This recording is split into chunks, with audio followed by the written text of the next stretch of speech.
Hello friends, welcome to my channel Gautam classes. Please like and subscribe my channel. Previous classes में हमने पढ़ा था 12th class का प्रदीप्स का फर्स्ट चैप्टर या फर्स्ट यूनिट इलेक्ट्रोस्टैटिक्स। उसमें भी हमने पढ़ा चार्ज के बारे में, quantisation of charge, conservation of charge, difference in mass and charge, काफ़ी सारी चीज़ें पढ़ी थी। How can we charge a body, हम कैसे चार्ज कर सकते हैं, उसके 3 वेज पढ़े थे। आज का हमारा टॉपिक है Coulomb's law.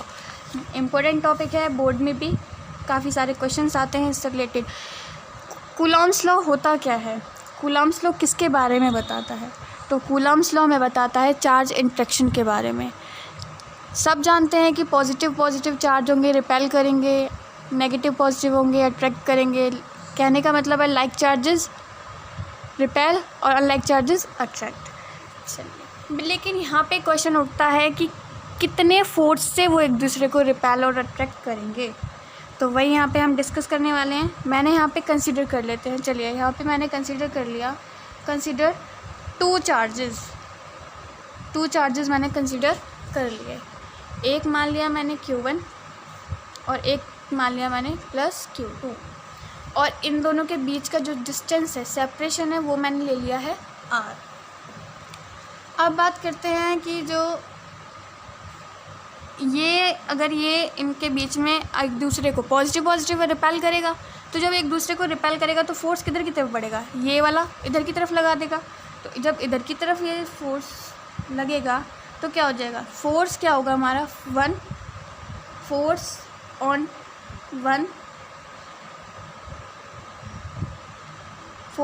1 due to 2, force on 1 due to 2। Similarly जब ये इधर फोर्स लगाएगा तो ये इधर भागेगा, इधर फोर्स क्या हो जाएगा, force on 2 due to 1, force on 2 due to 1। Force हमारा वेक्टर क्वांटिटी है, इसलिए वेक्टर भेज दिया। अब बात करते हैं ये इधर भागा क्यों नहीं, इधर क्यों नहीं भागा, इधर ये स्ट्रेट डायरेक्शन में क्यों गया, क्योंकि ये उसी डायरेक्शन में रिपेल करता है जिस डायरेक्शन में हमारा सेंटर ज्वाइन हुआ है, और हमारा सेंटर ज्वाइन किस डायरेक्शन में हुआ है, यहाँ पे। तो ये इसी डायरेक्शन में चार्जेस को रिपेल करेगा। अच्छा, कहने का मतलब है this force acts along line joining centre of 2 charges, यानी कि 2 चार्जेस को, जहाँ पे 2 चार्जेस एक लाइन से ज्वाइन हो रहे हैं, ये उसी लाइन पे क्या करेगा, एक दूसरे को रिपेल करेगा। अब बात करते हैं कि ये फोर्स हमारा, force F12 is equals to F21, ये अपोजिट होते हैं डायरेक्शन में अपोजिट हैं। ये इधर लग रहा है, इधर लग रहा है, लेकिन कैसे होते हैं, इक्वल इन मैग्नीट्यूड। कहने का मतलब है होना तो ये चाहिए जब डायरेक्शन में है, ये जब डायरेक्शन अलग है तो ये होना चाहिए, लेकिन हम इसको क्या करते हैं, मॉड में कर देते हैं। मॉड में करने की वजह से हमें पता है कि मॉड में हम कोई भी वैल्यू रख रहे हैं तो वो किस में होगी, पॉजिटिव होगी। तो मॉड की वजह से ये क्या हो जाएगा, मॉड की वजह से ये हो जाएगा पॉजिटिव।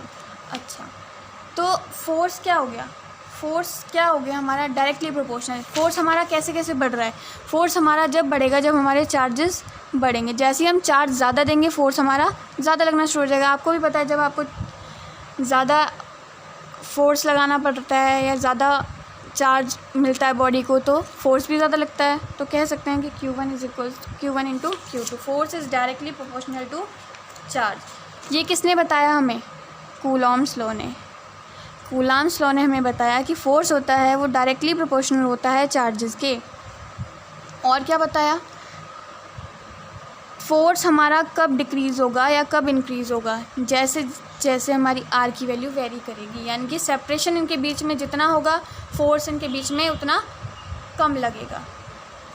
कोई भी चीज़ है अगर दूर रखी है दोनों चीज़ें, तो एक दूसरे को कम फोर्स पे करेंगी। मान लीजिए पॉजिटिव चार्ज मैंने दूर रख दिए, तो वो एक दूसरे को रिपेल करेंगे, लेकिन बहुत कम फोर्स से। तो ये भी किसने बताया हमें, कूलॉम्स लॉ ने। अब बात करते हैं कि ये डिपेंड किस पे करता है, हमारा जो फोर्स होता है, फोर्स हमारा मीडियम पे डिपेंड करता है। फोर्स डिपेंड अपॉन मीडियम, ठीक है। तो अब हमें कैसे पता चलेगा कि हमें फोर्स किस मीडियम पे कितना लगेगा या किस मीडियम पे कितना लेना है। अच्छा, और ये कि जो चार्जेस हमने लिए हैं ये कोई इतने बड़े चार्जेस नहीं हैं, छोटे छोटे से चार्जेस हैं। कहने का मतलब है पॉइंट चार्ज की बात की गई है। पॉइंट चार्ज क्या होता है? कोई एक छोटा सा सेंटर जिस पे सारा का सारा चार्ज फोकस है। मान लीजिए मैंने एक बड़ी बॉल ले ली है, क्या उस पे पॉइंट चार्ज होगा? नहीं होगा। क्यों नहीं होगा? क्योंकि उस पे सारे पे चार्ज हैं और सारे पे पूरा चार्ज से सराउंडेड है। लेकिन अगर मैंने छोटी सी बॉल ली है उस पर छोटा सा चार्ज है तो वो मेरे लिए पॉइंट चार्ज हो सकता है। अब मैंने बड़ी बॉल को ले जाके दूर रख दिया, ऐसा नहीं है कि बड़ी बॉल पे भी पॉइंट चार्ज नहीं हो सकता है, लेकिन अगर मैं उस बॉल को दूर ले जाकर रख दूँ तब मेरे लिए वो पॉइंट चार्ज है कि वो मुझसे दूर है, इसलिए बड़ी बॉल पे पॉइंट चार्ज हो सकता है। ठीक है, अब बात करते हैं कि फोर्स की।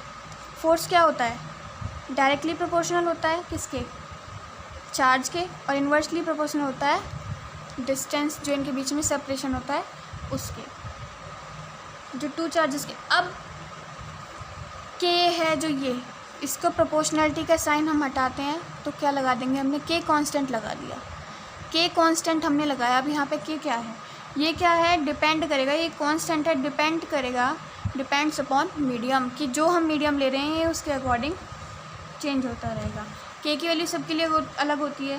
के की वैल्यू मीडियम, मान लीजिए मैंने एयर ले लिया है या फ्री स्पेस है या वैक्यूम है, फ्री स्पेस है, वैक्यूम है, तो सबके लिए के की वैल्यू अलग होती है। इनके लिए के की वैल्यू होती है 9 × 10⁻⁹ न्यूटन। देखिए, न्यूटन मीटर स्क्वायर पर कूलाम, न्यूटन मीटर स्क्वायर पर कूलाम। के यहीं रहेगा, ये सारा उधर जाएगा, तो न्यूटन मीटर स्क्वायर पर कूलाम, ये इसकी वैल्यू हो गई। अच्छा, एयर के लिए के की वैल्यू थोड़ी सी अलग होती है, बट हम ये कंसीडर कर लेते हैं। ठीक है, अब के की वैल्यू अगर मैं मान लीजिए परमिटिविटी वगैरह के लिए निकालूँ तो उसके लिए अलग होगी, लेकिन हमें सिर्फ आज यही इसी से काम है तो यही मैंने कंसीडर कर ली है। आज हम सिर्फ के को फ्री स्पेस एयर से रिलेटेड ही पढ़ेंगे। तो कहने का मतलब क्या हो गया? F is inversely proportional to this. ये कौन सा है? इसे बोलते हैं हम inverse square law, inverse square law. ठीक है, अब अगर आपसे बोलता है कोई कि मुझे फोर्स और इनके बीच में जो सेपरेशन है उसका ग्राफ बना के दिखाइए, तो इसका ग्राफ बनाने के लिए क्या करना पड़ेगा आपको?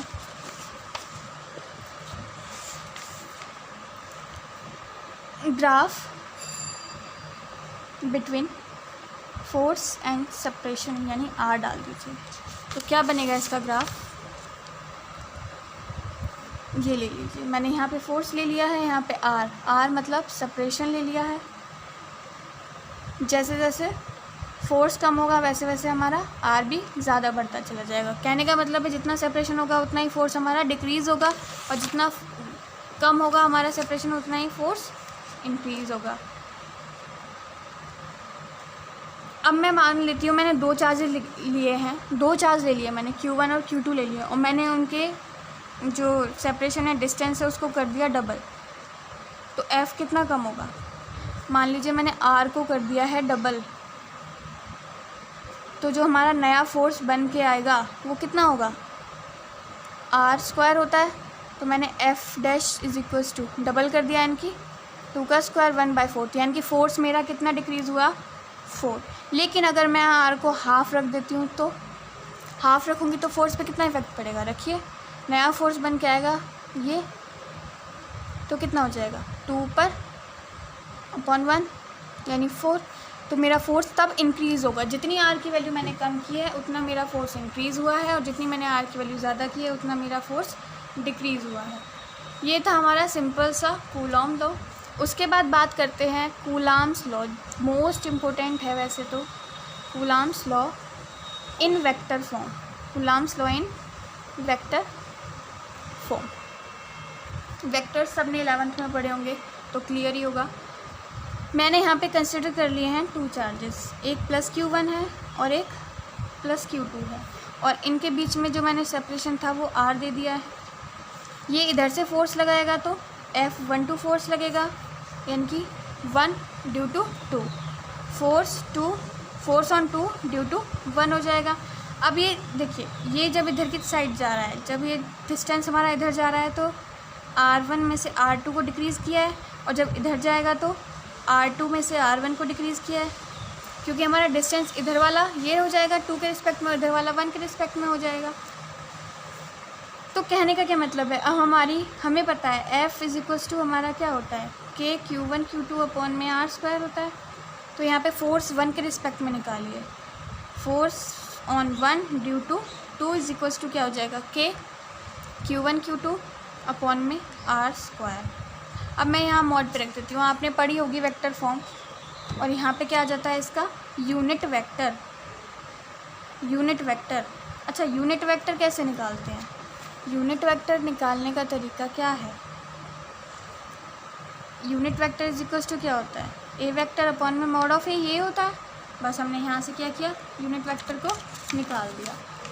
तो यहाँ पे बस यूनिट वेक्टर की वैल्यू निकाल के उसकी वैल्यू रख दीजिए, तो क्या होगा, K Q1 K Q2 upon में ये, इसकी जगह क्या आ जाएगा, इन दोनों की जगह A cap is equals to vector of A upon में मॉड ऑफ ए। तो इसकी जगह क्या आ जाएगा, R1 minus R2 vector upon में mod of R1 minus R2, ये आ जाएगा।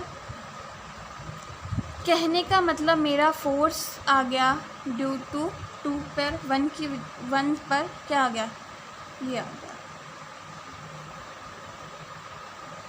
R1 vector minus R2 vector upon R1 का मॉड माइनस R2, ये आ गया। तो इसको जब सॉल्व करेंगे तो क्या हो जाएगा,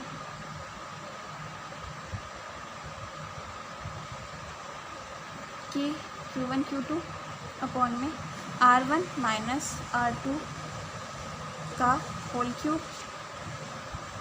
R1 माइनस R2 वेक्टर, ये हो जाएगा। ये होता है हमारा vector form force on 1 due to 2, force on 1 due to 2।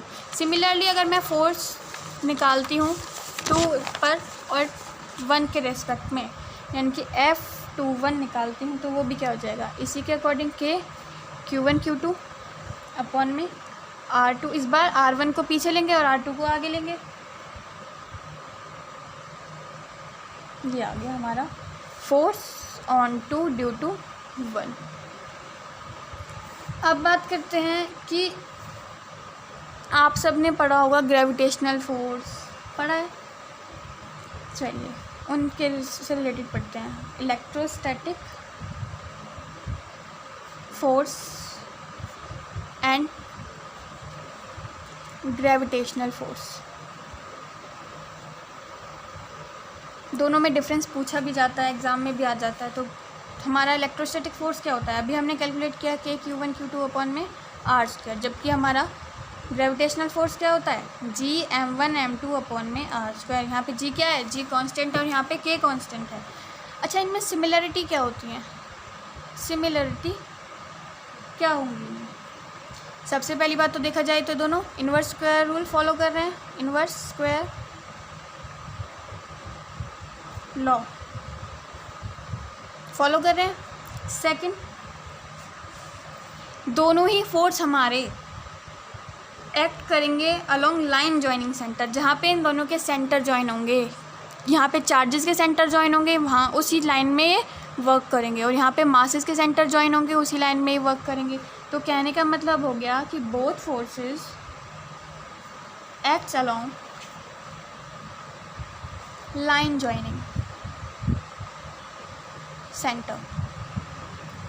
Okay,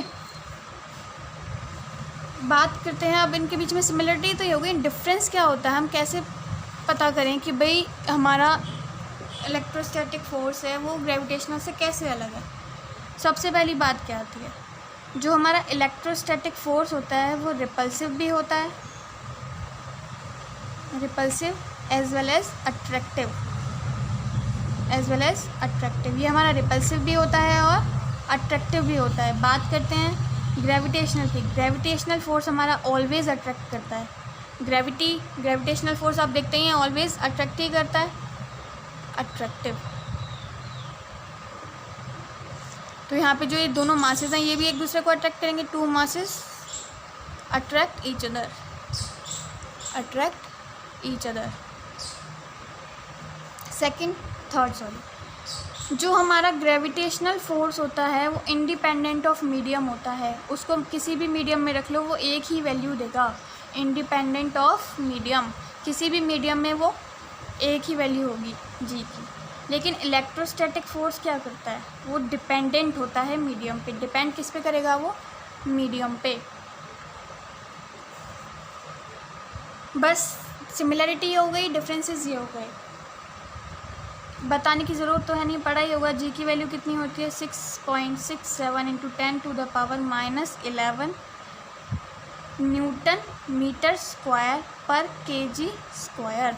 और जो हमारा के होता है वो कितना होता है 9 इंटू 10⁹ न्यूटन मीटर स्क्वायर पर कूलम्ब स्क्वायर। अब देखिए ये ग्रेविटेशनल जो फोर्स होता है ये बड़ा होता है या इलेक्ट्रोस्टैटिक फोर्स बड़ा होता है।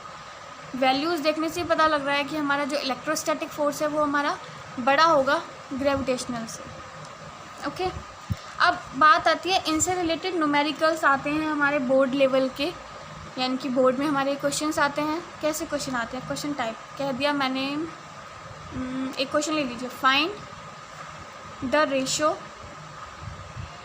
Of electrostatic force to gravitational force for 2 electron placed at some distance apart। 2 electrons के बीच में रेशियो 2 इलेक्ट्रॉन है जो इलेक्ट्रोस्टैटिक फोर्स और ग्रेविटेशनल फोर्स के बीच में रेशियो बताना है, वो कुछ डिस्टेंस पे रखे हुए हैं।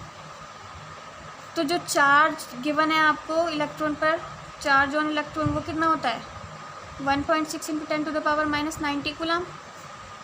मास ऑफ इलेक्ट्रॉन कितना होता है 9.1 इंटू 10⁻31 kg। जी की वैल्यू आपको पता ही है 6.67 इंटू 10⁻11 न्यूटन मीटर स्क्वायर पर kg स्क्वायर। और के की वैल्यू भी पता है 9 इंटू 10⁻9 न्यूटन मीटर स्क्वायर पर कूलम्ब स्क्वायर। तो कैसे सॉल्व करेंगे, कैसे सॉल्व होगा ये, क्या करना है, रेशियो निकालना है ना, हो जाएगा Q1 Q2 upon R square. और ये क्या हो जाएगा GM1 M2 upon R square. R square से आर स्क्वायर कैंसिल, तो क्या रह जाएगा Q1 Q2 over GM1 M2। तो यहाँ पे देखिए जो हमारे दोनों इलेक्ट्रॉन हैं दोनों की वैल्यू सेम होगी, चार्ज के मास भी सेम होंगे, यानी कि हमारा चार्ज भी सेम होगा और इलेक्ट्रॉन पे मास होगा वो भी सेम होगा। तो ये हमारा Q1 = Q2 हो जाएगा और M1 = M2 हो जाएगा। तो मैं क्या कह सकती हूँ कि Q² अपॉन में GM² हो जाएगा। चलिए आगे सॉल्व करते हैं इसको। अब वैल्यूज़ रख दीजिए, क्या वैल्यूज़ है 9 इंटू 10⁻9 तो किसकी है हमारी K की वैल्यू है। और जो इलेक्ट्रॉन पे चार्ज होता है वो कितना होता है -90। G का चार्ज क्या है, ये है G पर, G की वैल्यू रख दी। उसके बाद जो मास है इलेक्ट्रॉन का वो रख दीजिए। इसे सॉल्व करने के बाद जब हम इसे सॉल्व कर लेते हैं तो इसकी वैल्यू आएगी हमारी अप्रॉक्सीमेटली 10⁻42 अप्रॉक्सीमेटली। तो कहने का क्या मतलब हुआ, जो हमारा इलेक्ट्रोस्टैटिक फोर्स है वो ऑलवेज ग्रेटर होगा ग्रेविटेशनल फोर्स से। क्या होगा, हमेशा बड़ा होगा। अब बात करते हैं इसकी लिमिटेशंस क्या होती हैं। लिमिटेशंस ऑफ कूलम्ब्स लॉ, इसकी लिमिटेशंस पढ़ते हैं। सबसे पहले यहाँ पे ये वैलिड नहीं होगा एक्सटेंडेड चार्ज के लिए। एक्सटेंडेड चार्ज, एक्सटेंड का मतलब है एक्सिस ऑफ पॉजिटिव चार्ज या ज़्यादा चार्जेस के लिए एक्सटेंड नहीं करेगा, वैलिड नहीं होगा। Valid only for, valid not, valid only for point charges. मैंने बताया था ना सिर्फ कूलम्ब्स लॉ किस पे वर्क करता है, पॉइंट चार्जेस पे, यानी कि जहाँ पे एक सेंटर पे, एक पॉइंट पे जहाँ पे सारा चार्ज फोकस्ड होता है वहाँ पे। मैंने मान लीजिए 2 बॉडीज़ ले लिए, चार्ज बॉडी ले ली मैंने 2, इस पे भी positive positive positive positive positive positive positive charge है और इस पे भी पॉजिटिव पॉजिटिव पॉजिटिव पॉजिटिव, सारे पे पॉजिटिव चार्ज है, दोनों चार्ज बॉडी ले ली। तो ये हमारा पॉइंट चार्ज नहीं हुआ, लेकिन इसलिए इस पर ये वैलिड नहीं होगा। सेकंड, इसकी सेकंड लिमिटेशन क्या है, it is valid only when both charges at rest. Sorry, only नहीं आएगा, ये कब वैलिड होगा, जब दोनों चार्जेस हमारे रेस्ट पे हैं तब वैलिड हो जाएगा। अगर हमारा if one charge in motion and other is in rest, तो भी ये हमारा वैलिड हो जाएगा। लेकिन अगर दोनों मोशन में है, यानी कहने का मतलब है दोनों चार्जेस हमारे मोशन में हैं, तो ये वैलिड नहीं होगा। ये वैलिड सिर्फ लिमिटेशंस क्या है, एक्सटेंडेड चार्ज के लिए वैलिड नहीं है, वैलिड सिर्फ किसके लिए, पॉइंट चार्ज के लिए है। वैलिड है ये जब दोनों चार्जेस हमारे रेस्ट पर हैं, और एक है जब हमारा अगर एक चार्जेस मोशन में है और एक चार्ज हमारा रेस्ट पे है, तो भी ये क्या होगा, वैलिड होगा। ओके।